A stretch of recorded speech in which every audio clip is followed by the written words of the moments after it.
8 June 2024 রাত 12টা পেরিয়ে এখন নাচছে 9 জুন 2024 সানডে রাত 1টা মানে 1 AM। হ্যাঁ, আমি রাতের গল্প দেখানোর একটাই কারণ, রাতে যে কর্মকাণ্ডগুলো আমাকে করতে হয় এবং এটার জন্য যে আমার কত রাত হচ্ছে এবং রাত 1টা-1:30 বেজে যাচ্ছে ঘুমোতে গিয়ে, সে এবং পরের দিন সকালে আমি কী করে উঠবো সেটাই আমি ভাবছি। কারণ পরের দিন সকাল মানে সানডে, পরের দিন মানে সানডে যেটা অলরেডি পড়ে গেছে, সেই দিন আমরা বলতে আমি এবং আমার টিম মেম্বার এলআইসির তারা যাচ্ছি ঘুরতে।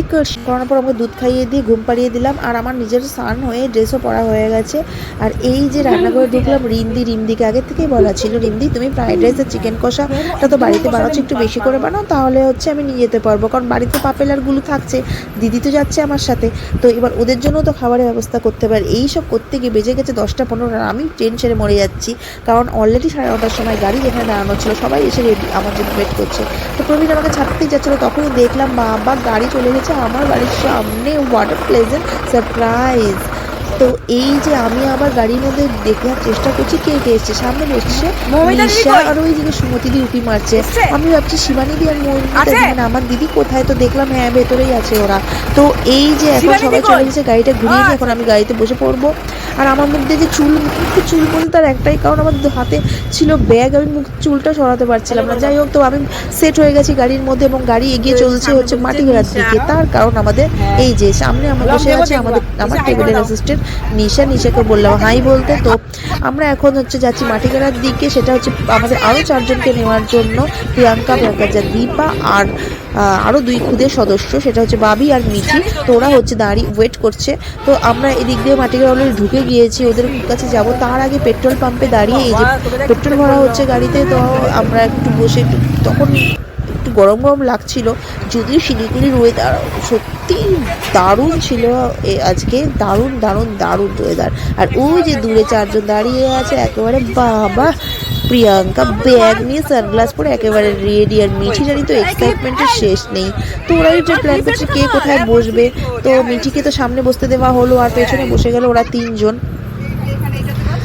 আর এই যে রাজ মানে প্রিয়াঙ্কার হাজবেন্ড, ও বলছে যে ফাইনালি তোমাদের প্ল্যানটা হলো। হ্যাঁ, প্ল্যানটা বহুদিন ধরে হবে করে ক্যান্সেল হয়ে যাচ্ছে, ফাইনালি আমাদের যে হলো, আর আমাদের প্ল্যানটা সাকসেস হতে চলেছে, আমরা সকলেই খুব খুশি।